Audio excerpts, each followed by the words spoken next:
अग्नियज्ञ, देवयज्ञ और ब्रह्मयज्ञ आदि का वर्णन, भगवान शिव के द्वारा सातों वारों का निर्माण तथा उनमें देवाराधना से विभिन्न प्रकार के फलों की प्राप्ति का कथन। ऋषियों ने कहा, प्रभु, अग्नियज्ञ, देवयज्ञ, ब्रह्मयज्ञ, गुरु पूजा तथा ब्रह्मा तृप्ति का हमारे समक्ष क्रमशः वर्णन कीजिए।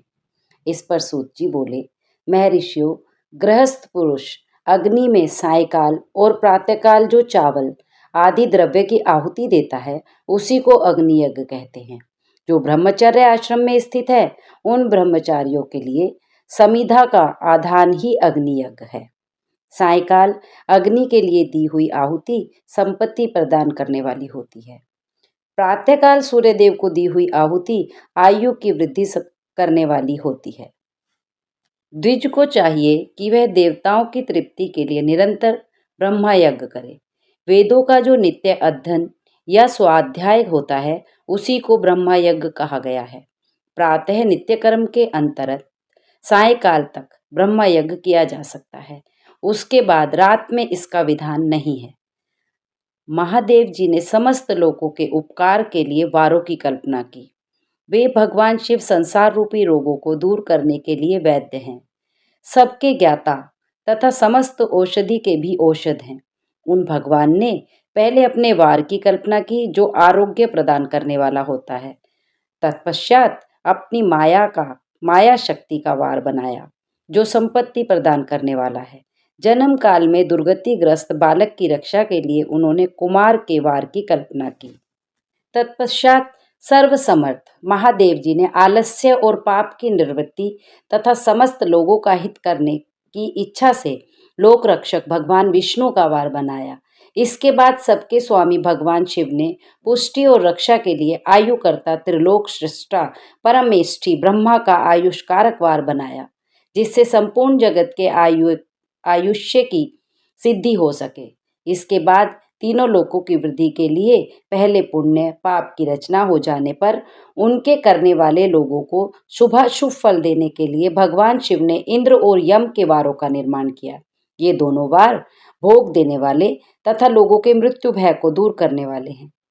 इसके बाद सूर्य आदि 7 ग्रहों को जो अपने ही स्वरूप भूत तथा प्राणियों के लिए सुख दुख के सूचक हैं, भगवान शिव ने उपयुक्त 7 वारों का स्वामी निश्चित किया। शिव के वार या दिन के स्वामी सूर्य हैं, शक्ति संबंधी वार के स्वामी सोम हैं, कुमार संबंधी दिन के अधिपति मंगल हैं, विष्णु वार के स्वामी बुध हैं, ब्रह्मा जी के वार के अधिपति बृहस्पति हैं, इंद्र वार के स्वामी शुक्र और यम वार के स्वामी शनिश्चर हैं। अपने अपने वार की हुई उन देवताओं की पूजा उनके अपने अपने फल को देने वाली होती है। सूर्य आरोग्य के और चंद्रमा संपत्ति के दाता हैं, मंगल व्याधियों का निवारण करते हैं, बुध पुष्टि देते हैं, बृहस्पति आयु की वृद्धि करते हैं, शुक्र भोग देते हैं और शनिश्चर मृत्यु का निवारण करते हैं। ये 7 वारों के क्रमशः फल बताए गए हैं जो उन देवताओं की प्राप्ति से प्राप्त होते हैं, उनकी प्रीति करने से प्राप्त होते हैं। अन्य देवताओं की भी पूजा का फल देने वाले भगवान शिव ही हैं। देवताओं की प्रसन्नता के लिए पूजा की 5 प्रकार की पद्धति बनाई गई। उन देवताओं के मंत्रों का जप यह पहला प्रकार है। उसके लिए होम करना, दूसरा दान करना, तीसरा तथा तप करना और चौथा प्रकार है किसी वेदी पर प्रतिमा में, अग्नि में अथवा ब्राह्मण के शरीर में आराध्य देवता की भावना करके 16 उपचारों से उनकी पूजा करना या आराधना करना। ये 5वां प्रकार है। दोनों नेत्रों तथा मस्तिष्क के रोग में तथा कुष्ठ रोग की शांति के लिए भगवान सूर्य की पूजा करके ब्राह्मणों को भोजन कराएं। तदंतर 1 दिन, 1 मास, 1 वर्ष या 3 वर्ष तक लगातार ऐसा साधन करना चाहिए। इससे यदि प्रबल प्रारंभ का निर्माण हो जाए तो रोग और जरा आदि रोगों का नाश हो जाता है। इष्ट देव के नाम मंत्रों का जाप आदि साधनवार आदि के अनुसार फल देते हैं। रविवार को सूर्य देव के लिए, अन्य देवताओं के लिए तथा ब्राह्मणों के लिए विशिष्ट वस्तु अर्पित करें। यह साधन विशिष्ट फल देने वाला होता है तथा इसके द्वारा विशेष रूप से पापों की शांति होती है। सोमवार को विद्वान पुरुष संपत्ति की प्राप्ति के लिए लक्ष्मी की पूजा करे तथा सपत्नी ब्राह्मणों को घी, अन्न आदि से भोजन कराए। मंगलवार को रोगों की शांति के लिए काली आदि की पूजा करे तथा उड़द, मूंग और अरहर की दाल आदि से युक्त अन्न ब्राह्मणों को भोजन कराए। बुधवार को विद्वान पुरुष दधि युक्त अन्न से भगवान विष्णु का पूजन करे। ऐसा करने से सदा पुत्र, मित्र और कलेश कलेश दूर होते हैं। पुत्र और मित्र आदि की पुष्टि होती है। जो दीर्घायु होने की इच्छा रखता हो वह गुरुवार को देवताओं की पुष्टि के लिए वस्त्र, यज्ञोपवीत तथा धृत मिश्रित खीर से यजन पूजन करे। भोगों की प्राप्ति के लिए शुक्रवार को एकाग्रचित होकर देवताओं का पूजन करे और ब्राह्मणों की तृप्ति के लिए षड्रस युक्त अन्न दे। इसी प्रकार स्त्रियों की प्रसन्नता के लिए सुंदर वस्त्र आदि का विधान करे। शनिश्चर अपमृत्यु का निवारण करने वाला है। उस दिन बुद्धिमान पुरुष रुद्र आदि की पूजा करे। तिल के होम से, दान से देवताओं को संतुष्ट करके ब्राह्मणों को तिल मिश्रित अन्न भोजन कराए। जो इस तरह देवताओं की पूजा करेगा वह आरोग्य आदि फल का भागी होगा। शुभ मांगलिक कर्म के आरंभ में और अशुभ अंत्येष्ट आदि कर्म के अंत में तथा जन्म नक्षत्रों के आने पर गृहस्थ पुरुष अपने घर में आरोग्य आदि की समृद्धि के लिए सूर्य आदि ग्रहों का पूजन करे। इससे सिद्ध है कि देवताओं का यजन संपूर्ण अभिष्ट वस्तुओं का देने वाला है। ब्राह्मणों का देव यजन कर्म वैदिक मंत्र के साथ होना चाहिए। यहाँ ब्राह्मण शब्द क्षत्रिय और वैश्य का भी उपलक्षण है। शूद्र आदि दूसरों का देवयज्ञ तांत्रिक विधि से होना चाहिए। शुभ फल की इच्छा रखने वाले मनुष्य को सातों ही दिन अपनी शक्ति के अनुसार सदा देव पूजन करना चाहिए। निर्धन मनुष्य तपस्या, व्रत आदि के कष्ट सहन द्वारा और धनी धन के द्वारा देवताओं की आराधना करे। धनवान पुरुष सदा भोग सिद्धि के लिए मार्ग में वृक्ष आदि लगाकर लोगों के लिए छाया की व्यवस्था करे, जलाशय बनवाए, वेद शास्त्रों की प्रतिष्ठा के लिए पाठशाला का निर्माण करे तथा अनन्य प्रकार से भी धर्म का संग्रह करता रहे। धनी को यह सब कार्य सदा ही करते रहना चाहिए। जो इस अध्याय को सुनता, पढ़ता अथवा सुनने की व्यवस्था करता है उसे देव यज्ञ का फल प्राप्त होता है।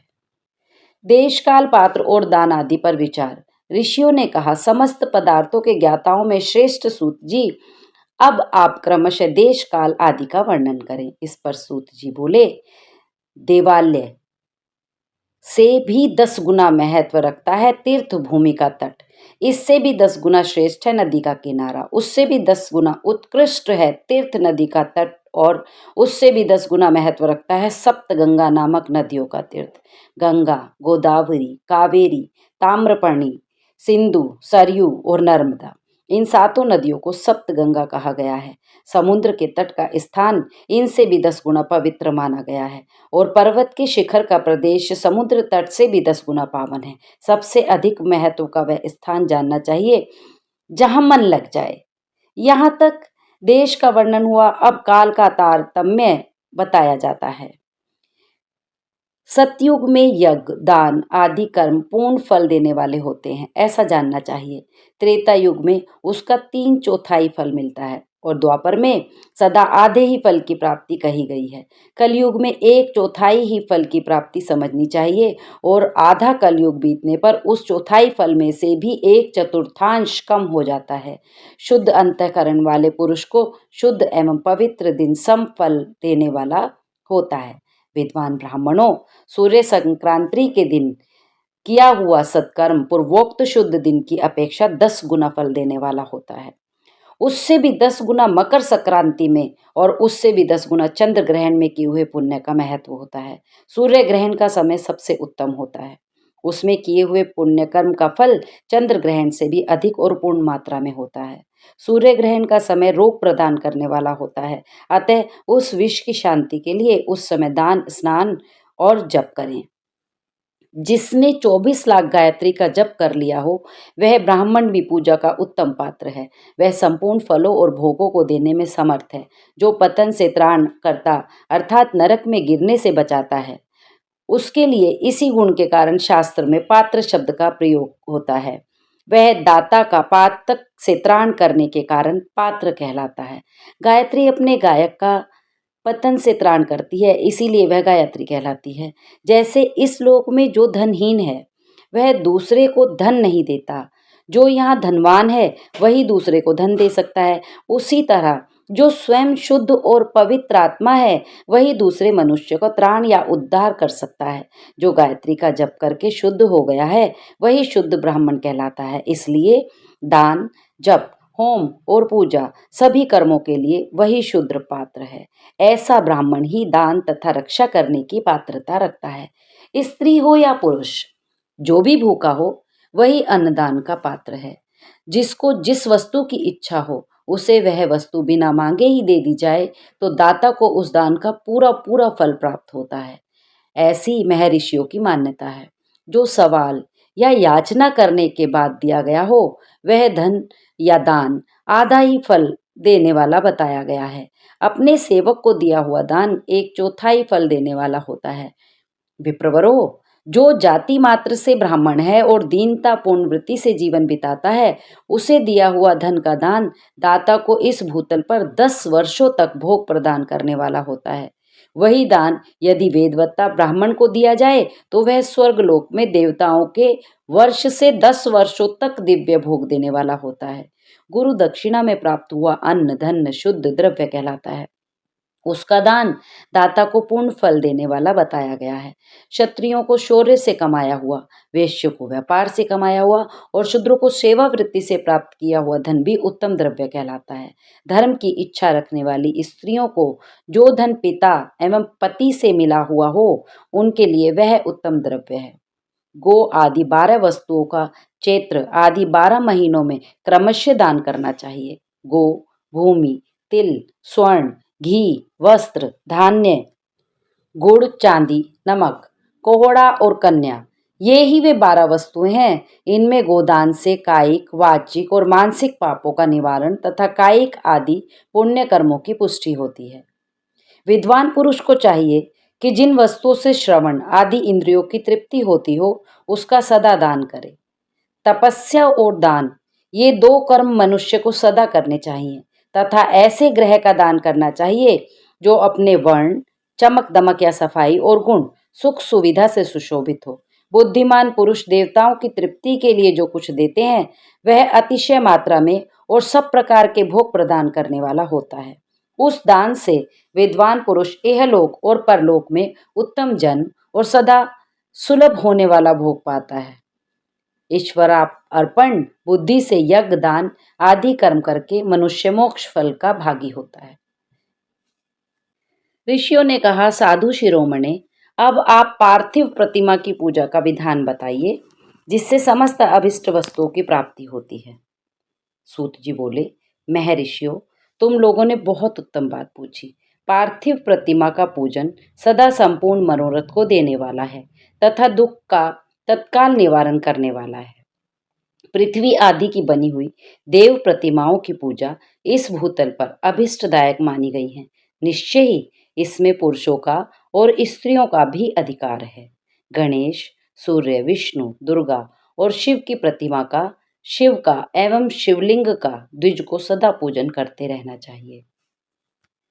देवता का अभिषेक करने से आत्मशुद्धि होती है, गंध से पुण्य की प्राप्ति होती है, नैवेद्य लगाने से आयु बढ़ती है और तृप्ति होती है, धूप निवेदन करने से धन की प्राप्ति होती है, दीप दिखाने से ज्ञान का उदय होता है और तांबूल समर्पण करने से भोग की उपलब्धि होती है। इसलिए स्नान आदि 6 उपचारों का यत्न पूर्वक अर्पित करें।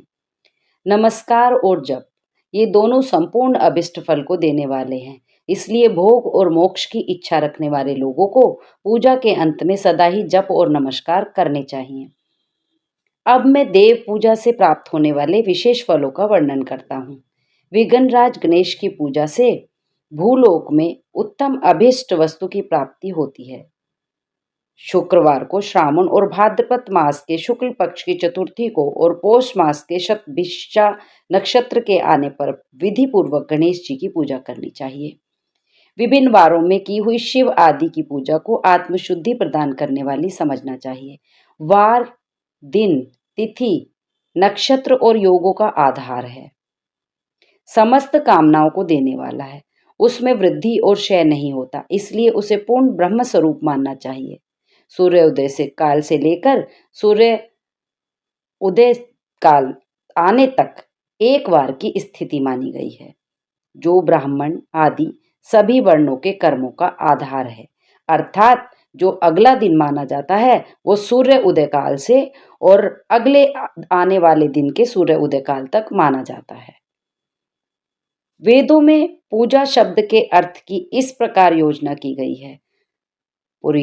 पूर्जायते अनेन इति पूजा। यह पूजा शब्द की व्युत्पत्ति है। पुह का अर्थ है भोग और फल की सिद्धि। वह जिस कर्म से संपन्न होती है उसका नाम है पूजा। मनोवांछित वस्तु तथा ज्ञान ये ही अभिष्ट वस्तुएं हैं। सकाम भाव वाले को अभिष्ट भोग अपेक्षित होता है और निष्काम भाव वाले को अर्थ पारमार्थिक ज्ञान, ये दोनों ही पूजा शब्द के अर्थ होते हैं। श्रावण मास में की जाने वाली श्री हरि की पूजा अभिष्ट मनोरथ और आरोग्य प्रदान करने वाली होती है। अंगों एवं उपकरणों सहित पूर्वोक्त गो आदि 12 वस्तुओं का दान करने से जिस फल की प्राप्ति होती है उसी को द्वादशी तिथि में आराधना द्वारा श्री विष्णु की तृप्ति करके मनुष्य प्राप्त कर लेता है। जो द्वादशी तिथि को भगवान विष्णु के 12 नामों द्वारा 12 ब्राह्मणों को षोडशोपचार पूजन करता है वह उनकी प्रसन्नता प्राप्त कर लेता है।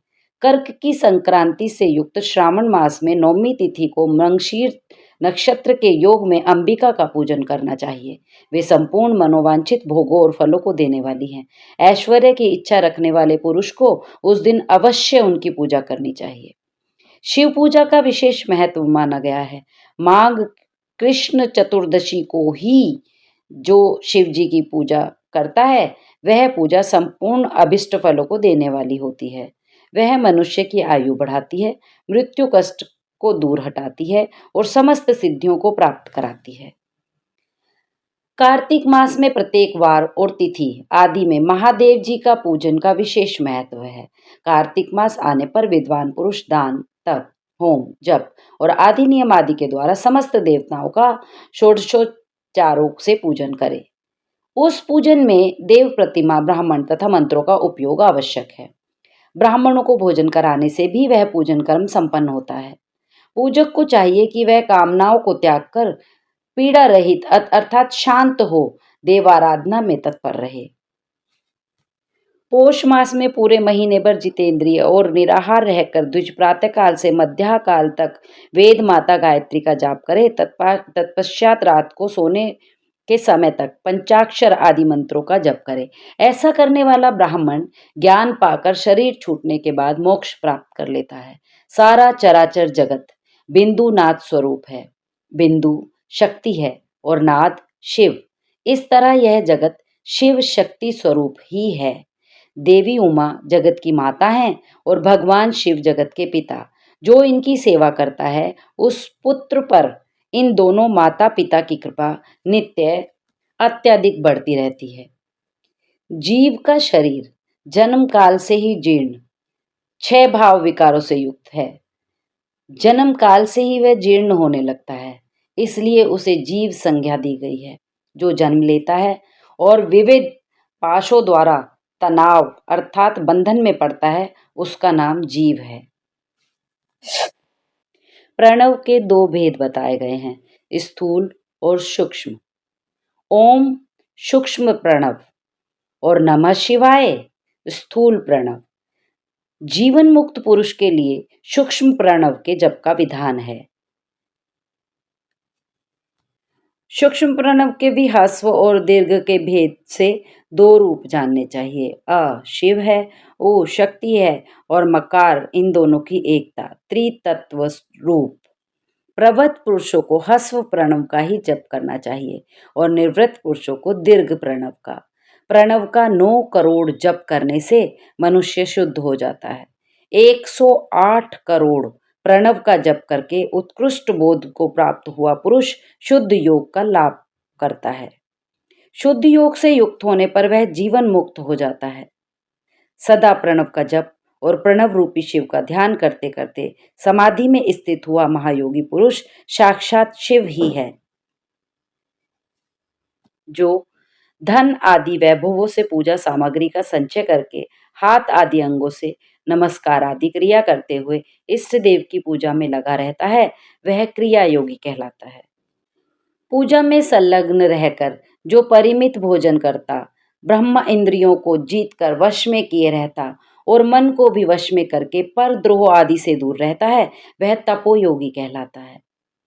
इन सभी सद्गुणों से युक्त होकर जो सदा शुद्ध भाव से रहता है और समस्त काम आदि दोषों से रहित हो शांत चित्त से निरंतर जप किया करता है, उसे महात्मा पुरुष जप योगी मानते हैं।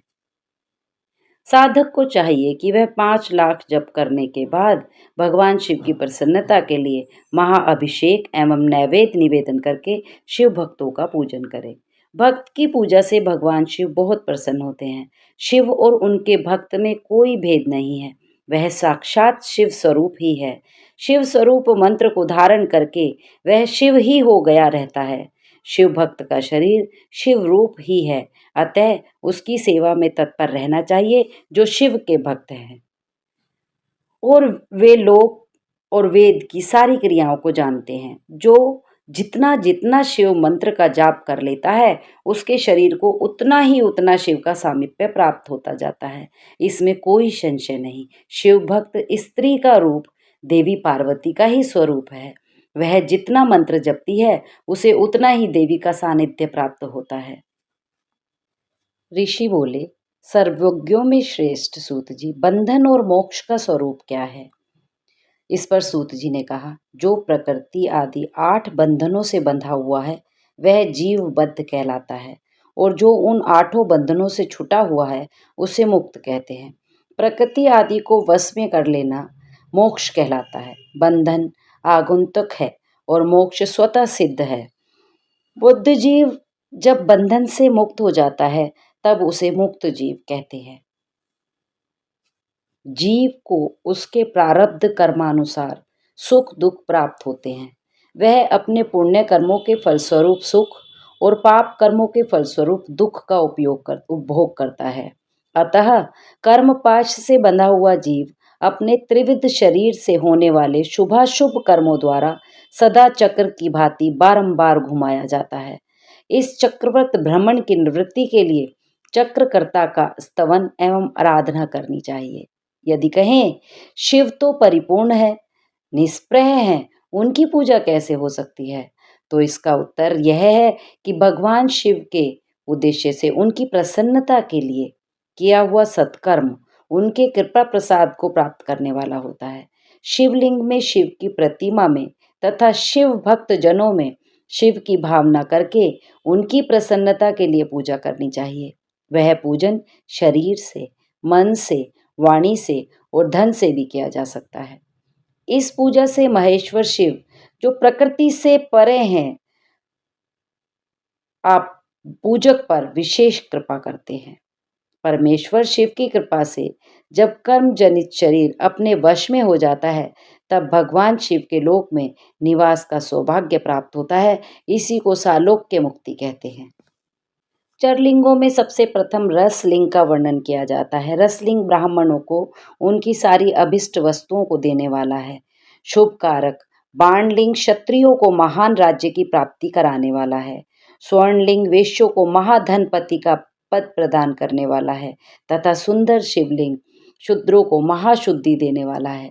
स्फटिक में लिंग तथा बाणलिंग सब लोगों को उनकी समस्त कामनाएं प्रदान करते हैं।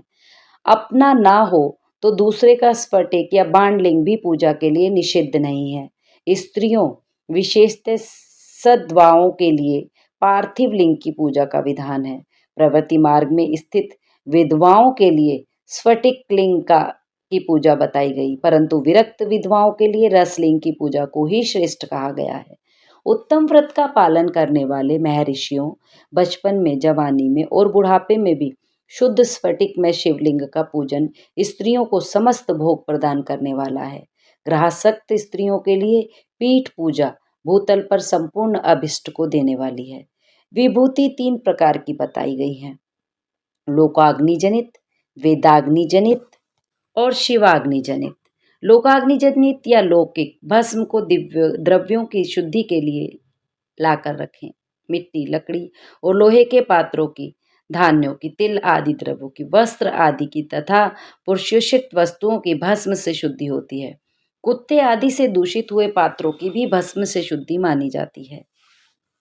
स्थूल, सूक्ष्म और कारण, तीनों शरीरों को वश में कर लेने पर जीव को मोक्ष मिल जाता है।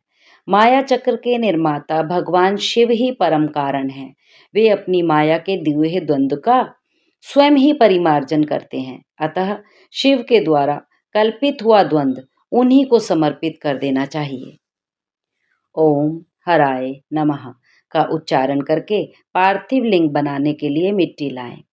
दूसरा नाम ओम महेश्वराय नमः का उच्चारण करके लिंग निर्माण करें। फिर ओम शंभवे नमः बोलकर उस पार्थिव लिंग की प्रतिष्ठा करें। तत्पश्चात ओम शूलपाणाय नमः कहकर उस पार्थिव लिंग में भगवान शिव का आवाहन करें। ओम पिनाकदृशे नमः कहकर उस शिवलिंग को नहलाएं। ओम शिवाय नमः बोलकर उसकी पूजा करें। फिर ओम पशुपते नमः कहकर क्षमा प्रार्थना करें और अंत में ओम महादेवाय नमः कहकर आराध्य देव का विसर्जन कर दें। लिंग 3 प्रकार के कहे गए हैं, उत्तम, मध्यम और अधम। जो 4 उंगल ऊंचा और देखने में सुंदर हो तथा वेदी से युक्त हो, उस शिवलिंग को शास्त्रज्ञ महर्षियों ने उत्तम कहा है। उससे आधा मध्यम और उससे आधा अधम माना गया है। ब्राह्मण, क्षत्रिय, वैश्य, शूद्र अथवा विलोम संकर कोई भी क्यों न हो, वह अपने अधिकार के अनुसार वैदिक अथवा तांत्रिक मंत्र से सदा आदर पूर्वक शिवलिंग की पूजा करे। शिवलिंग का पूजन करने में स्त्रियों का तथा अन्य सब लोगों का समान अधिकार होता है। लोग भगवान शिव की उपासना करते हैं, वे धन्य हैं, कृतार्थ हैं, उनका देह धारण सफल है तथा उनके समस्त कुल का उद्धार हो गया। जिनके मुख में भगवान शिव का नाम है, जो अपने मुख से सदा शिव और शिव इत्यादि नामों का उच्चारण करते रहते हैं, पाप उनका किसी तरह से स्पर्श नहीं कर पाते। हे शिव, आपको नमस्कार है। श्री शिवाय नमस्तुभ्यम। ऐसी बात जब मुंह से निकलती है, तब वह मुख समस्त पापों का विनाश करने वाला पावन तीर्थ बन जाता है। जो मनुष्य प्रसन्नता पूर्वक उस मुख का दर्शन करता है, उसे निश्चय ही तीर्थ सेवन जनित फल प्राप्त होता है। भगवान शिव बोले, पूर्व काल की बात है, मैं मन को संयम में रखकर हजारों दिव्य वर्षों तक घोर तपस्या में लगा रहा। उस दिन सहसा मेरा मन शुद्ध हो उठा। परमेश्वरी, मैं संपूर्ण लोगों का उपकार करने वाला स्वतंत्र परमेश्वर हूँ। अतः उस समय मैंने लीलावशी अपने दोनों नेत्र खोले। खोलते ही मेरे मनोहर नेत्र पुटों से कुछ जल की बूंदें गिरी। आंसू की उन बूंदों से वहां रुद्राक्ष नामक वृक्ष पैदा हो गया। भक्तों पर अनुग्रह करने के लिए वे अश्रु बिंदु स्थावर भाव को प्राप्त हो गए। वे रुद्राक्ष मैंने विष्णु भक्त को तथा चारों वर्णों के लोगों को बांट दिए। जो रुद्राक्ष बेर के फल के बराबर होता है, वह उतना छोटा होने पर भी लोक में उत्तम फल देने वाला तथा सुख सौभाग्य की वृद्धि करने वाला होता है।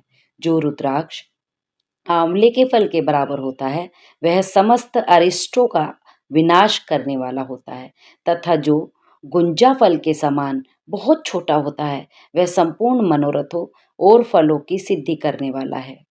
रुद्राक्ष जैसे जैसे छोटा होता है, वैसे ही वैसे अधिक फल देने वाला होता है।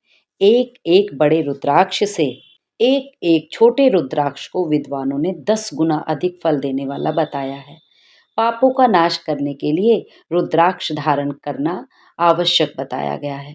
वह निश्चय ही संपूर्ण अभिष्ट मनोरथों का साधक है।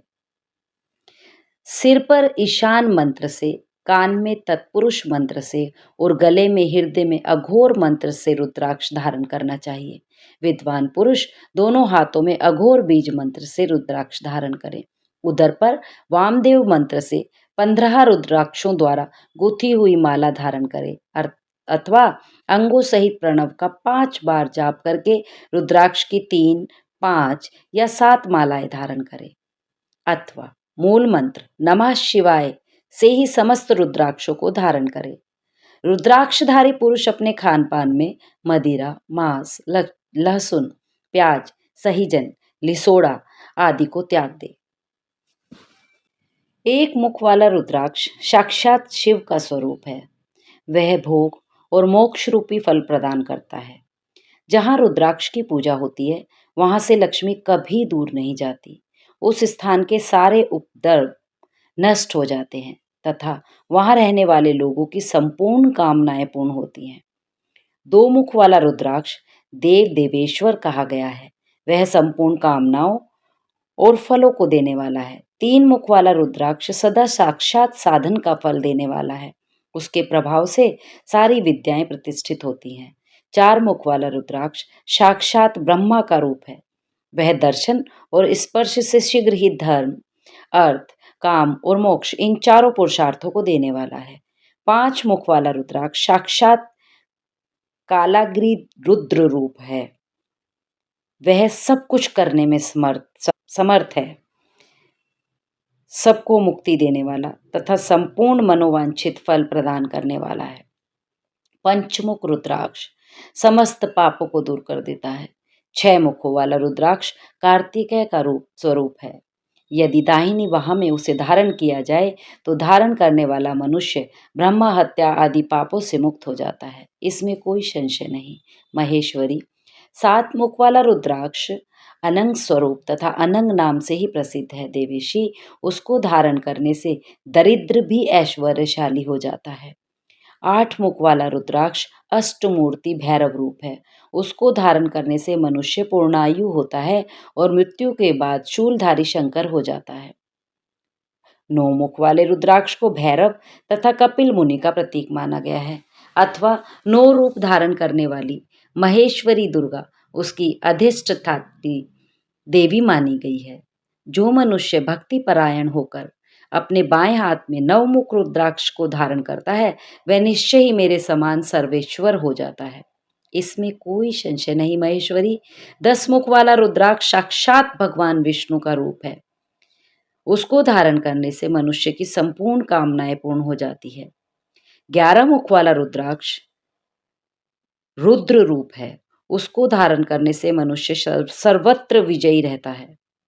12 मुख वाले रुद्राक्ष को केश प्रदेश में धारण करें। उसके धारण करने से मानो मस्तक पर 12 आदित्य विराजमान हो जाते हैं। 13 मुख वाला रुद्राक्ष विश्व देवों का स्वरूप है।